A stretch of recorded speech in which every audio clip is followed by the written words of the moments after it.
Hello and welcome to another edition of the Hurry Up from the SportsHeads on Verge Magazine. I'm joined by my normal band of merry men, as I always am every week, to talk about all things American sports in the 30-minute section. I'm here with Sam Morgan, Daniel Fleury, and we are joined by, at last, Chris Braithwaite in Miami. How are you guys? Yeah, we're good. Doing well. Hi. That energy. Yeah, not too bad. Hi. It's raining, Welcome to London. It's raining here, sunny over there. Yeah, I don't like seeing that. I can see that sunlight. Yeah, don't worry. They're not. Yeah, man. They're not allowed out anyway, so that equals things out anyway. They're on a curfew now, so the mayor said no celebrations for you guys. It's all right. No fun zone for now, but we'll be back. Right, so we've got a few subjects we want to get through. We will start with obviously Cam Newton, big move just in the off season. He has moved with a 1-year contract to the New England Patriots, which I'm sure you can tell by my voice I'm very disappointed with, because I thought they were out for the count. Anyway, guys, 2 minutes on the clock as we normally do. Sam, start first. What's your view on this subject? I mean, it's a great move, obviously, for the Patriots. They're the first team in history to replace an MVP with another MVP. So it's wise move. I think the 1-year deal is obviously perfect as well for both, because there's just no sort of room for error on Cam's point of view if he wants to obviously stay there. But there's no, that takes away some of the risk, obviously, for Belichick and the organisation. And it might even give them that slight sort of backup that they've got in a number two, still to sort of train him up, obviously, as well. But I know people obviously talking about, that's it, the Patriots are still going to be on top. I still don't believe that. I think Bills have still got the strength there to obviously potentially topple that division. Because look around it. I don't think there is anyone else that's really going to topple them. But obviously with Stephon Diggs obviously going over to the Bills as well, gives them that added strength. But on Cam, it's a great move. It was inevitable he was going to be in a team. I think I'm sure we're all a little bit shocked it was the Patriots potentially that he's ended up in. But I thought he was going to end up somewhere, but potentially as a number two, and buy his time to get in. But now, he has every right to be a starter at the Patriots, and I envision that will be the case. But let's see how healthy he is, how healthy he stays as well. I know that they've always put finance in there to protect Brady. Maybe actually now the O-line is probably a little bit better than what maybe had at the Panthers. That actually you might see the best of Cam Newton. It's good things. It's good for all round, and I'm just glad that he's staying in the league. And I know some people don't like his personality, but I quite like his energy that he brings to the league. And be interesting to see what headscarf he wears on his first interview. I mean, that's one of the things that I find interesting, that obviously why they went for him, because obviously he was on the shelf for quite a long time. So it's interesting to see if Belichick's had some type of reassurances about his personality. So therefore, it's something that he can actually work with. Daniel, what's your thoughts on it? I'm a little bit shocked that he went to the Patriots. I felt that Jags would probably be a better shout for him and for the Jags organization. They need star power. Money-wise, he probably could have squeezed a little bit more money out the Jags. But I think in terms of, it's the best place for him to get his career back on track. The Patriots have a great record of getting sort of, I don't want to say the tossaways of the league, because that's wrong, because Cam wasn't. But you know what I mean? Like the people that necessarily, not everyone's going for. And they have a great record of just turning them around and making sure that they excel in the system. And I think the best thing now would be to put a system in place for Cam that will make him excel. They've got good running backs. Sony Michel is another example of a good running back. My only concern is their sort of receiver corps. When Brady was there, it wasn't great. They've got Julian Edelman, they've got Mohamed Sanu, and they N'Keal Harry, I think. So they don't have a lot of great receivers or great deep threat. And Cam could throw a good deep ball as well. So I think that's going to be an issue for himself. But I think, they're going to put him in a great position to excel. And we'll see how it goes, to be fair, from an offensive point of view. I think they're going to make it exciting. I do believe with Sam that the Bills are a strong team, and they've just added Stephon Diggs. They've been through the trenches. They've got more experience as a team and as a unit. They are strong defensively. But don't rule out New England. New England's still the champs of that league and of that division. And we'll see what happens. It sounds like you're not believing in the whole thing. I'm feeling the vibe that you're not really buying into it too much, Dan. No, I bought in. It was just New England's outside of Cam. New England still don't. They just don't have pieces. They just don't have weapons at all. And I'm a bit worried about New England as a team in general, not necessarily just with Cam, but even defensively as well. They just don't really have a lot of pieces. So, Chris, you are your team is actually in the division. So how happy are you to see this? What's your view on this whole thing? First I said, when I saw this move, I was like, okay, the Patriots still want to and still keep not only their playing hold on the AFC East in terms of championships, but also their psychological hold on the league also.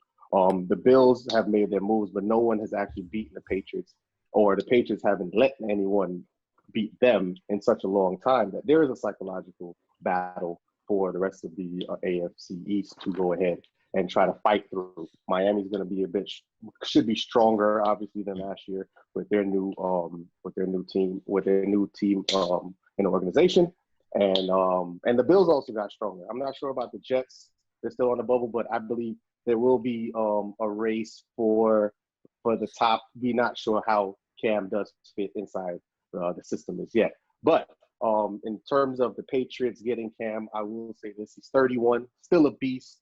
I think he did need new atmosphere. Even I would have gotten bored of North Carolina. I think the best thing to do there is probably a Duke game. I'm not sure. But I think he needs a winning environment now. And, the Patriots are good at go ahead and fixing misfits, if you want to say, or being able to curb players that may, have a lot of pizzazz to just think about winning. And I think Cam at 31 definitely needs that. But it's beautiful how Bill Belichick likes to get these kind of players like Moss, Corey Dillon back in the past that have the personality, but he also knows that they're winners. So it's great to even see that kind of, if you want to say, a handshake to Cam, or to say, hey, come play with us. But also the path to signing for 1 year is a flirting with danger kind of protection. So they want to make sure that they get the best out of him before they obviously give him a long-term deal. But I do think that they still have their hold on the league. It does. I mean, the only thing is that my concern is that it doesn't always work with him picking up rogues, because obviously you look at Chad Johnson, who's one of the biggest personalities, and that whole environment just completely crushed him, and then they got rid of him. But it's obviously a 1 year deal, so no harm, no foul. If it doesn't work, then they just get him moving. So right. So next up we have a comment from Brandon Marshall.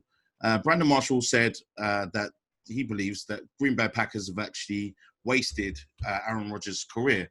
Now, obviously, Aaron Rodgers is my favorite player. There's a lot of players, a lot of people that love Aaron Rodgers. If we start from the reverse with Chris, so what's your view on Brandon Marshall's opinion? Man, this is gonna be great. I don't think you're gonna like this, Dre. You may like it. I don't know. We're gonna see. Here we go.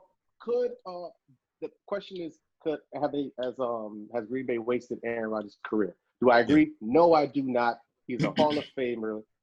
He's a Hall of Famer right now, and he pretty much. We don't even remember Brett Favre. We don't talk about him. He's pretty much got rid of one of the greatest Hall of Famers as his predecessor. We don't really talk about Brett Favre, do we? And also, I think he could have also helped himself in the situation, if you wanted to say, if the Packers could have. Yes, the Packers could have given him more weapons, could have gave him more wide receivers and running backs and so on and so forth. But also Aaron Rodgers has an arrogance. Aaron Rodgers wants to be number one. He wants to be massaged. He wants to be He wants to be pacified. That's the personality that, and sometimes he doesn't like to take accountability. So I think inside of the organization, especially the fight with McCarthy and how that went down, we all can see, yes, it probably wasn't a great marriage, but Aaron Rodgers definitely held his power to make sure that he got what he wanted. Do I think that he will go on and win another championship? I don't think so. I think there's too many great talents around the NFL for the rest of his career for him to win a championship. Do I think that they wasted his career? I'm going to say no, because he is a Hall of Famer, and that is great at everything. Sam, I can read from your face. You're gonna agree with me. You agree with me. I'll let you get him. What? I'll tell you what. Have they wasted him? No. Have they let him down? Yes. I think it's two different things, I think, for me. I think, have they wasted him? No, because, Aaron Rodgers is still going to go down as one of the greatest quarterbacks to play the game. So if they had wasted him, we wouldn't have seen that. However, letting him down with coaches seeing the weaknesses in the team to give him the tools, they haven't done that for me. I know you've got Devontae Adams, but it was then what? It was, so I feel like they've just let him down in that way. Do we talk about Brett Favre? Yeah, we do still talk about Brett Favre. I mean, Brett Favre still gets spoken about. Come on. Like, you got to put a bit of respect on Brett Favre's name there, to be fair.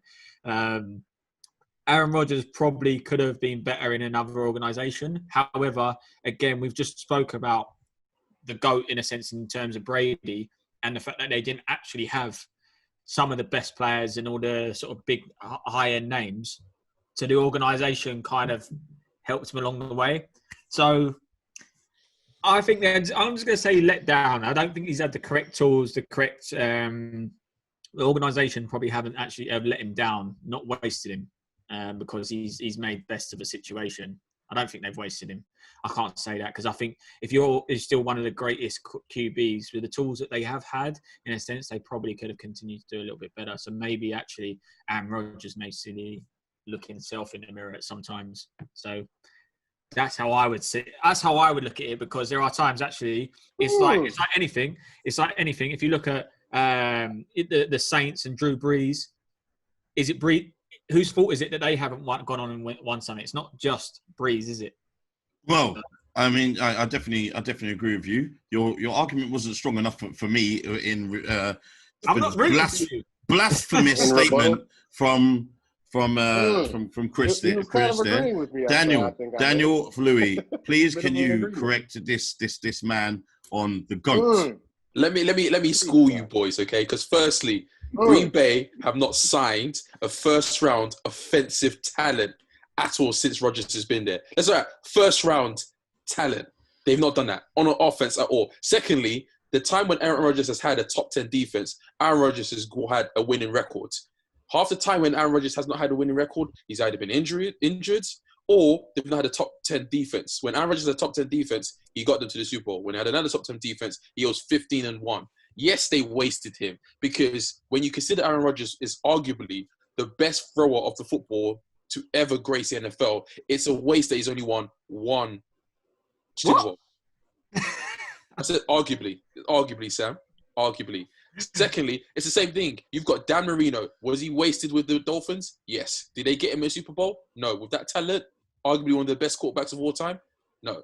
Peyton Manning, did the Colts waste him? Yes, because Peyton Manning is now seen in a better light now that he has 2 championships instead of the one with the Colts. If Peyton Manning retired with 1 championship, he wouldn't be seen in the same light. Let's not lie, Joe Montana has 4. If he didn't have 4, he wouldn't be seen as, Joe Montana. Championships mean more to quarterbacks than any other position. And the fact that he's only had 1 with his talent is a disgrace. And I think it is a waste, because you say it's not wasted. Yes, he could go down as a Hall of Fame quarterback. But when the NFL did their Centurion list of 100 greatest quarterbacks, Aaron Rodgers' name wasn't there. It wasn't even in the top. It wasn't in the 10 that was considered. Now, if he won more championships than he would have. And I think for me, it's a waste, because given the talent, you surround him with pieces. It's a fact. And, we talk about Brady not being surrounded. He still had Randy Moss. He still had Gronk. And let's not forget, Aaron Hernandez was a beast of a tight end before, obviously, the whole situation happened there. And I know, sore spot, but he still was a talented. He was still a talented tight end. And on top of that, Brady's always had a top 10 defense for the most part, with Belichick with a great defensive mind. So when Brady won his first 3, that was on the back of defense. So let's not act like Brady didn't get help. Rodgers has not had top defenses. He's not had top offensive weapons. The Packers have wasted him. Well, we had a nice little show there before you mentioned Aaron Hernandez. Yeah, And,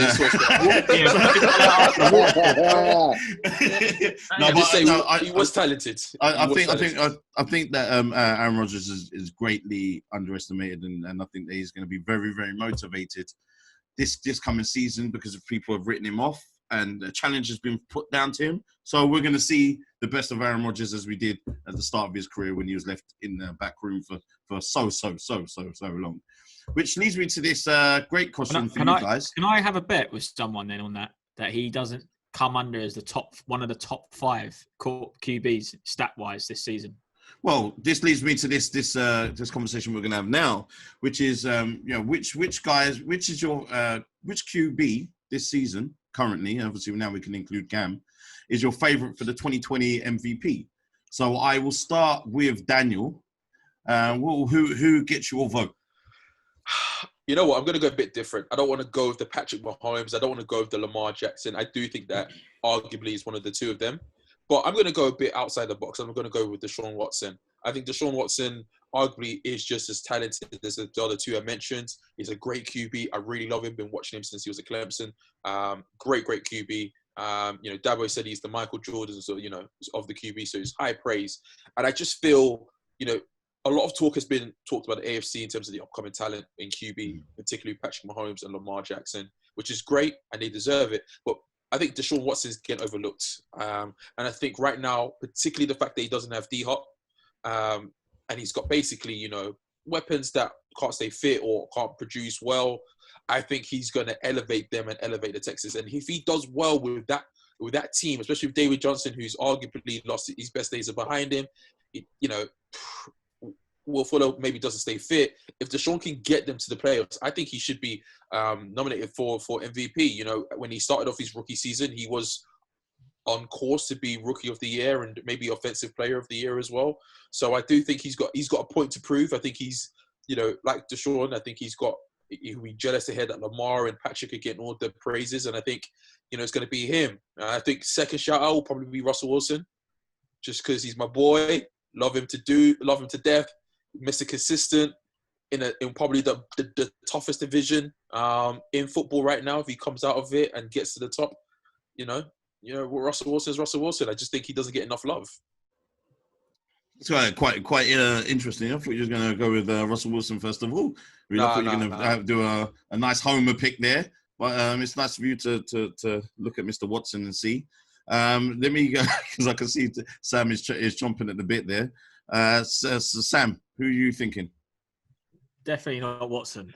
His go-to guy. His go-to guy is gone. I don't think you can look past Lamar Jackson again. I just don't. I just look at the guy now of what he did last season, and I just think he's just going to go another level. I think Pat Mahomes, will get obviously mentioned, but he started to get a few niggly injuries last year. The ankle, the knees are starting to get banged up, and I think now you'll probably see him doing a lot less sort of the mobile side of things. And the deep threat, Tyreek Hill, again picking up a few injuries. The Chiefs picked up quite a lot along the way, and I wonder whether they go through a whole season of that. So I think that might hinder them. I will agree with you on Russell Wilson. However, the weapons aren't there. And to be honest, Kyler Murray will probably have a better season than him, in my opinion. I don't know how you think. I know you looking at that, but look at and yes, it's a fanboy thing. This is why I'm going to say Kyler Murray. Yeah, but I'm saying, look at the weapons he's now. You put D-Hop. With what the numbers he was putting up, and now he's obviously said, and they've come out, the packages will be put in place now for him actually to be more mobile than he was. He's now got Larry, Kirk, Kenyon Drake obviously come in and actually put up the numbers that we weren't expecting, and he had that to go to rest. And obviously, as I say, now with D-Hop in there, what the safest hands in football, my God, I think we're going to see some serious numbers. And to be honest, the absolute I am his fanboy now of Kingsbury, not just because he obviously does it, but his One playbook, picture. the playbook there that he's going to be. I think we're going to have some fun there, and I think Kyler Murray will actually. I wouldn't say shock people, but maybe shock people on the numbers he actually puts up. Well, I'm not surprised at Sam being a fanboy for his and choosing a homer pick yet again for his Cardinals. I know he's desperate to see them win something, but we'll see. I'll just take it's the best year ever. And if the actual offensive line can actually keep people out and not have Kyler Murray having to dance around, we'll see if he actually can get an MVP. Please, Mr. Genesis, Chris Braithwaite, please, can you not pick Tua as a homer pick?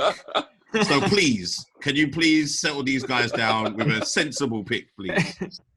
Can he be the rookie offensive player of the year? All right. All right. Why not? Of course he can. All right. So I don't know if you guys know, obviously it's been 8 years that an MVP, that a quarterback has been an MVP. The last time there was Adrian Peterson in 2012. And before that, LaDainian Tomlinson in 2006. So we all know this is the league of the MVPs. And so once I understood that, I really understood that it's league of MVP politics also. So with Mahomes and Jackson winning recently, I really believe, and NFL systems probably adjusting to them, they probably wouldn't get the MVP again. A lot of times in the NFL, you get injuries, people get hurt, especially those MVP candidates, and it's very rare that they repeat. The last time I believe was Peyton Manning back in whenever. I can't remember. But so without those two out of there, they won already. So who's next? I was going to go with Deshaun Watson, but I believe that his coach is out to sabotage him. So I don't feel that he will go out and have the season that we think that he had. And he lost pieces, and the pieces that he bought in doesn't fit his style, I feel.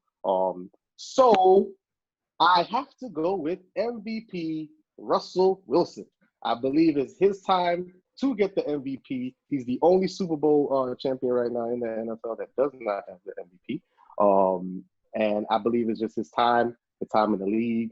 And he will put up those numbers. I think he's hungry for it. It's the next thing that is the next chip on his shoulder, or the next belt, or next clip in his belt to go ahead and go and get. So I do have Russell Wilson. My dark horses, though,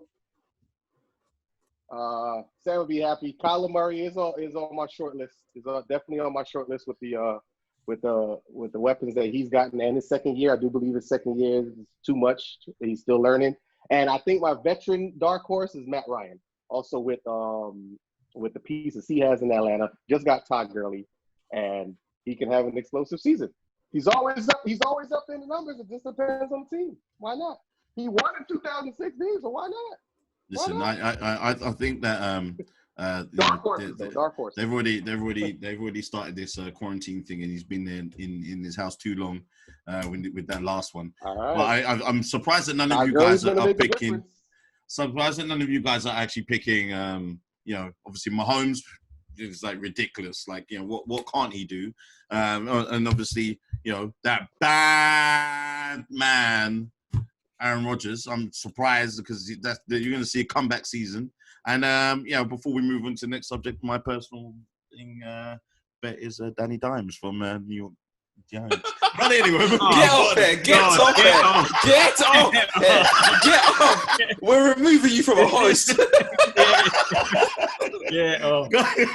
Guys. So what we do is we always pick our stories that stuck out to most of us each week. So I will start with Mr. Morgan. What is your story of the week so far in sports?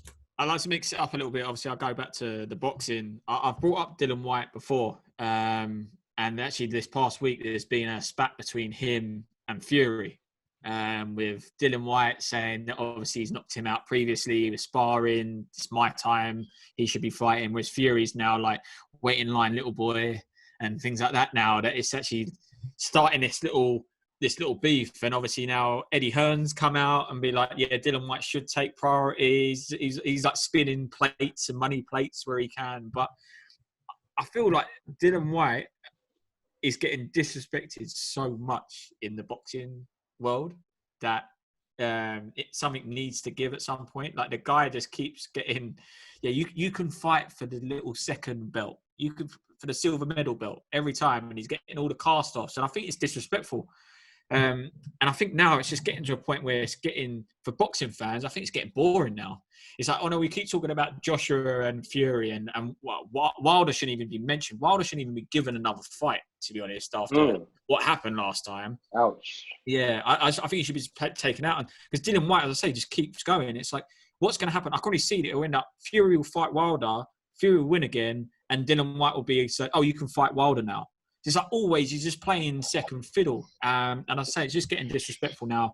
That I'd like to see the boxing organisations put a stand to this, like put a stop to this, and actually give the guy his chance for a proper title fight. Yeah, please, boxing. Because a lot of us have grown up watching, a person fighting the first number one contender, not all this dancing and dodging and all this nonsense. It's really ruining the sport. Daniel, what's your pick of the week?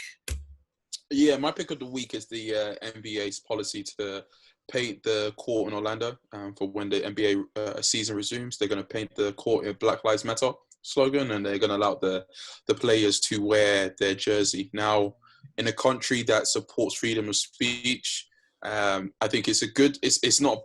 I'm not against them doing it, but then at the same time, let's say if someone wants to then put wear a particular jersey that's not necessarily, in accordance to the Black Lives Matter movement, maybe he goes against it, or like all cops matter or something like that, in a country that boasts freedom of speech, where do you draw the line, in that regards? Again, I'm not against them doing it, but I just think at this point, we're getting to the point, and it's across society as well, and you guys can chime in if you want, where I think we're starting to see more gestures than actual tangible actions. They're removing films from the Netflix catalog. They're removing these blackface episodes, which is all well and great, but that's not what black people are asking for. If you're gonna see blackface and say, look, this is wrong, put more money into creating diverse programs or diverse systems. And with the NBA, it's all this. It's just so far. I haven't really seen any tangible actions where the NBA is like, okay, let's increase the amount of blacks that are going into executives or technical positions. Let's increase the amount of people of color in diversity behind the scenes. Everything's all about just these shows of gestures, and I think it's partly down to the sort of age we live in. And I just feel like at this point, it's a pointless gesture that the NBA is doing. I'd rather see them say, look, come out and say, look, we're going to put a program in place that's geared specifically to people of color to promote them into the NBA. And I think that will solve more long-term, because once you have more creative voices and diverse voices, it only stems to give more of a diverse outlook and platform. I mean, I've just well said. Obviously, there's a lot of gestures which are made in goodwill, but obviously we want to see action as well. But it is obviously down to the players as well. The players actually hold the key, because without them playing at all, then obviously they are holding television companies and obviously the owners, in the palm of their hands at the moment, so they can actually make that happen as well. Chris, debut show. What was your pick of the week? Your story of the week? My pick of the week is the effect Cam Newton has on the AFC East. But before I get to that, I just wanted to rebuttal to David and David saying Dan. that Dan. I'm sorry, I apologize. Dan saying that other players can come out and say a possible opposing things to the Black Lives Matter. I was just saying, now the league's black. No one wants that smoke. No one's going to do that. They understand where they are, and they understand who runs the league. And I think that they wouldn't want to oppose those particular messages that, let's say, LeBron James feels very strong about. I feel, in terms of other players. But I do understand your message in terms of like the signatures and the signs and getting down to business. I do agree with that 100%. So my point about the AFC East and New England Patriots and Cam Newton is actually not even about them. It's actually about the Patriots and the soap opera that the Patriots love to be a part of. It's crazy that they signed Cam Newton the day that they got caught cheating again, and they have to go ahead and do a plethora of losing money and getting rid of draft picks. But I think it's all a part, like I said earlier, about the psychological hold that they're able to do these things. They're able to get away with these things. And players still want to be a part of that system and still want to win. It almost seems like a win at all costs mentality when it comes to the Patriots. And they are winning, whether the NFL punishes them, whether they get rid of and they get punished in a long time. It doesn't matter. Bill Belichick has a hold on the league. And I think the league is happy that Tom Brady left so there could be another winner, but they're like, man, they won again when they got Cam Newton, whether it's being in the storylines and running the headlines.